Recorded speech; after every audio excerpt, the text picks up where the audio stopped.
غازی منی vlog میں خوش آمدید۔ یہ ہیں ہمارے بہت ہی پیارے دوست انجینئر بھائی ارسلان یوسف صاحب۔ یہ فیملی کے ساتھ حج کے مبارک سفر پر گئے تھے۔ جب حج پر گئے تھے تو ان کی داڑھی نہیں تھی۔ انہوں نے حج کے موقع پر اعلان کیا کہ اب وہ داڑھی رکھیں گے۔ حج مبرور کی علامات میں سے ایک یہ ہے کہ اس کی حج سے پہلے والی زندگی میں تبدیلی آ جائے۔ بھائی ارسلان صاحب، آپ کو حج مبرور بہت مبارک ہو۔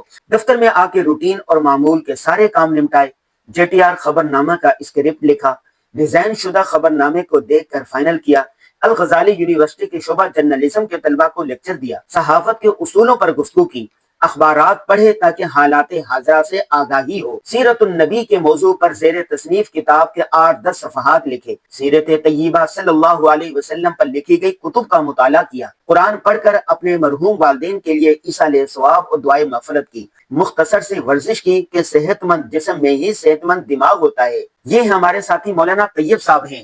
25 سال سے ہم ایک ساتھ کام کر رہے ہیں۔ یہ کہہ رہے ہیں کہ غازی جی، آپ کے منی ولاگ کمال کے ہوتے ہیں، میں بھی بہت شوق سے دیکھتا ہوں، بس اس کا سائز تھوڑا سا بڑھا دیں۔ آج کی ضروری بات یہ ہے کہ مثبت سوچ اپنائیں، تعمیری کام کریں، تنقید کرنا چھوڑ دیں، نفرتیں اور مایوسیاں مت پھیلائیں۔ اللہ نے جو کچھ دیا ہے اسی پر خوش رہیں۔ اللہ حافظ۔